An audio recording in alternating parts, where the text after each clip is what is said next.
Hello મિત્રો, ગમ્મત સાથે જ્ઞાન ચેનલમાં હું મહિપતસિંહ ગોહિલ આપ સૌનું હાર્દિક સ્વાગત કરું છું. આપણે મુખ્ય સેવિકા ભરતી વિશે બહુ બધી માહિતી આપેલી છે અને બહુ બધા વિડીયો પર છે. એટલે જે મારી યુટ્યુબ ચેનલ પર ફર્સ્ટ વિઝિટ કરતા હોય ગમ્મત સાથે જ્ઞાન ચેનલને લાઇક કરી દેજો, શેર કરી દેજો, સબસ્ક્રાઈબ કરી દેજો. આપણે મુખ્ય સેવિકાની લેક્ચર સિરીઝ છે એ ચાલુ જ રહે છે. પરીક્ષા ભરતી ભલે ગમે ત્યારે આવે પણ એ જે ફ્રી લેક્ચર સિરીઝ છે એ હંમેશા માટે ચાલુ જ રહેશે જ્યાં સુધી પરીક્ષાના ફોર્મ ભરાશે, ઉપરાંત પરીક્ષા આવશે ત્યાં સુધી છે આ સિરીઝ આપણે ચાલુ રહેશે એવા પૂરતા પ્રયત્નો કરીશ. બરાબર છે. થોડા ઘણા કારણોસર લેક્ચર રેગ્યુલર નથી આવતા પણ એ પણ રેગ્યુલર થઈ જશે. બરાબર. તો જે કંઈ પણ બહેનો છે એ જો મુખ્ય સેવિકાની ભરતીની તૈયારી કરતા હોય એમને એક અલગ ગ્રુપ બનાવેલું છે. નીચે ડિસ્ક્રિપ્શનમાં લિંક આપેલી છે, ત્યાં મેં એક મુખ્ય સેવિકાના ગ્રુપની લિંક પિન કરી છે, ત્યાં તમે જોડાઈ જજો. બરાબર છે. બહુ બધી બહેનો ત્યાં જોડાયેલી છે અને મુખ્ય સેવિકા લેક્ચરની PDF પણ ત્યાં આપવામાં આવે છે. તો હવે મુખ્ય સેવિકા ભરતી ક્યારે આવશે એના વિશે તમને માહિતી પૂરી પાડીશ. તો જણાવી દઈશ કે મુખ્ય સેવિકા ખુદ હસમુખ પટેલ સાહેબે ટ્વીટ કરીને કીધું છે કે હાલમાં ગૌણ સેવાની કોઈ પરીક્ષા નથી. બરાબર. એટલે ક્યારે આવશે એ કહી શકાય નહીં. એટલે મુખ્ય સેવિકાની ભરતી આવતા થોડો સમય લાગશે. એટલે આ સમય દરમિયાન તમારે મુખ્ય સેવિકાની તૈયારી તો કરવાની જ છે, પણ સાથે સાથે શું કરવાનું છે એના વિશે હું તમને વિસ્તૃત માહિતી પૂરી પાડીશ. બરાબર છે. તો જોડાયેલા રહેજો.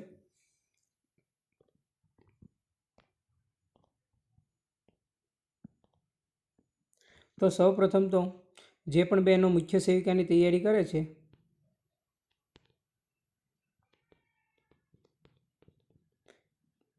એ એવું નહીં માનતા કે હું મુખ્ય સેવિકાની ભરતી હમણાં નહીં આવે એટલે આપણે તૈયારી નથી કરવાની, પણ તમારે તૈયારી અત્યારથી જ ચાલુ રાખવાની છે. બરાબર.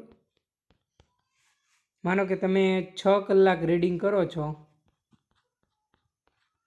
તો 3 કલાક તમારે મુખ્ય સેવિકાની તૈયારી કરવાની અને 3 કલાક તમારે બીજી કોઈ સ્પર્ધાત્મક પરીક્ષા હોય સાથે સાથે એમની તૈયારી કરવાની છે. બરાબર છે. માનો કે મુખ્ય સેવિકાને નથી આવતી તો હવે આપણે તૈયારી મૂકી દીધી. બરાબર છે. એવું કરવાનું નથી. માનો કે તમે કોઈ પણ સ્પર્ધાત્મક પરીક્ષામાં લાગી જાઓ તો પછી પણ તમે મુખ્ય સેવિકામાં આવી શકો છો. બરાબર છે. એ તમારી મનપસંદ જોબ છે એ તમે લઈ શકો છો. એટલે મુખ્ય સેવિકાની તૈયારી તમારે મૂકી દેવાની નથી. સાથે સાથે બીજી અન્ય સ્પર્ધાત્મક પરીક્ષાની પણ તૈયારી કરવાની છે. બરાબર છે. ખાસ જાણી લેજો. ઘણા બહેનો માત્ર ને માત્ર મુખ્ય સેવિકાની તૈયારી કરે છે તો એમને તો કોઈ પ્રોબ્લેમ જ નથી. એમને મુખ્ય સેવિકાની તૈયારીને 8 કલાક વાંચતા હોય કે 6 કલાક વાંચતા હોય એમને મુખ્ય સેવિકાની તૈયારી કન્ટિન્યુ રાખવાની છે. પણ સાથે સાથે જે માત્ર ગોલ મુખ્ય સેવિકાનો નથી, અન્ય સ્પર્ધાત્મક પરીક્ષાનો છો તો એમને એ પણ તૈયારી સાથે કરવાની રહેશે. અને આ પરીક્ષા પાસ કરવા માટે મેં એક લાઈવ લેક્ચરમાં વિડીયો મૂકેલો છે. શું કરવું, શું વાંચવું, શું ન વાંચવું, કયા કયા ટૉપિક કરવા, એ તમામ વિશે મેં વિસ્તૃત માહિતી પૂરી પાડી છે. બરાબર છે. જે કંઈ પણ લેક્ચર ના જોયો હોય એ યુટ્યુબ ચેનલ પર સર્ચ કરજો અથવા પ્લેલિસ્ટમાં જજો, તમને બહુ બધા વિડીયો મળી જશે. બરાબર છે. ત્યાં તમે જોઈ શકો છો. મુખ્ય સેવિકા પરીક્ષા પાસ કરવા માટે તમારે એક જ માત્ર કરવાનું છે. લાસ્ટ 5 યરના પેપર, છેલ્લા 5 વર્ષના પેપર છે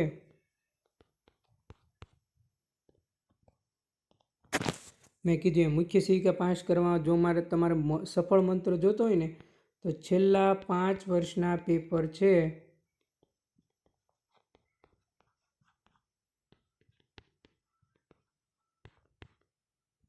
એનું વર્ગીકરણ કરવાનું અભ્યાસક્રમ મુજબ. બરાબર છે. અને 150 માર્કનો અભ્યાસક્રમ ફોલો કરવાનો.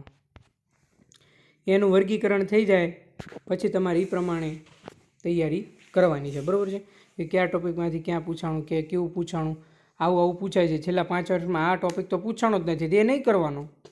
પછી જ અમુક કેવું હોય કે તમે અમુક લઈને બેસી જાઓ કે વાંચ્યા જ રાખો, પણ તમે છેલ્લા 5 વર્ષના પેપર તો જુઓ. એ વસ્તુ એમાં પૂછાણી છે તે આ વખતે પૂછાય, ના પણ પૂછાય અને ક્યારેક પૂછાય, એવું જરૂરી નથી. પણ આમ બહુ ટાઈમ નહીં આપવાનો એને. જે મોસ્ટ ઇમ્પોર્ટન્ટ હોય ને ફેક્ટ્સ એ જ તમારે રીડ કરવાના છે. બરાબર છે. જે ના પૂછાણું હોય એ તમારે વાંચવાનું નથી, પૂછાય એવું ના હોય એવું. એટલા માટે જ મેં કીધું છે તમને છેલ્લા 5 વર્ષના પેપરનું વર્ગીકરણ કરી 150 માર્કના અભ્યાસક્રમને ફોલો કરીને એ પ્રમાણે તમારે તૈયારી કરવાની રહેશે. બરાબર છે. જે મુખ્ય સેવિકા પાસ કરવા માટે આટલું તમે તૈયારી કરશો તો 100% હું તમને ગેરંટી મારી કહું છું, છેલ્લા 6 મહિના તમે તૈયારી કરશો ને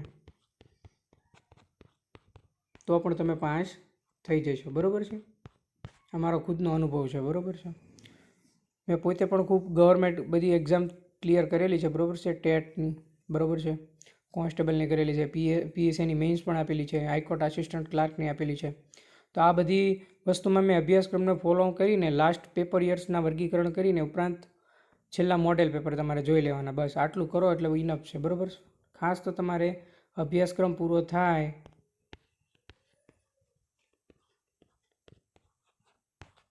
આ વસ્તુ તમારે ખાસ યાદ રાખવાની રહેશે. રિવિઝન વગર તમારે નહીં મેળ પડે, બરાબર છે. એકવાર અભ્યાસક્રમ પૂરો થઈ ગયો એટલે રિવિઝન પૂરું થયું, મોડેલ પેપર.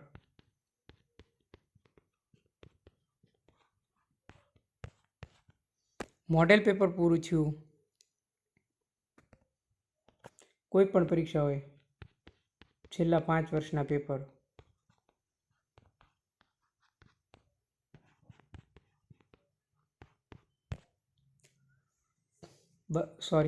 આટલું કરો એટલે ઇનફ છે. પછી એમાં તમારે કંઈ કરવાની જરૂર જ નથી. કોઈ પણ સ્પર્ધાત્મક પરીક્ષા હોય, માત્ર મુખ્ય સેવિકાની વાત નથી કરતો, બરાબર છે. આટલી વસ્તુ કરવાની છે તમારે ફોલો. ટેસ્ટ આપવાની છે તમારે, મૂક ટેસ્ટ, બરાબર છે. કોઈ ક્લાસીસ કરવાની જરૂર નથી તમારે. તમારી પાસે બજારમાં માર્કેટમાં બહુ બધા પુસ્તકો અવેલેબલ છે, બરાબર છે. કોઈ પણ પબ્લિકેશનનું નામ નહીં આપું, બધા પબ્લિકેશનના પુસ્તકો સારા છે, બરાબર છે.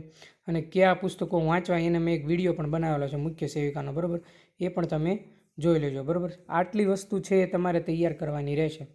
આટલું કરી નાખો એટલે તમારે બીજા કોઈને પૂછવાની જરૂર જ નથી. It's okay. એની ડાઉટ અને કોઈ પ્રશ્ન હોય તો મને કોમેન્ટમાં કરી શકો છો તમે પ્રશ્ન.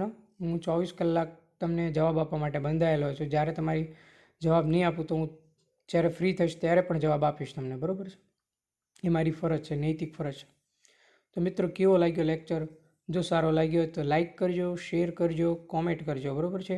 ઉપરાંત નીચે ડિસ્ક્રિપ્શનમાં ટેલિગ્રામની લિંક આપેલી છે. જે કોઈ પણ મારી બહેનો જોડાઈ ના હોય તે જોડાઈ જજો.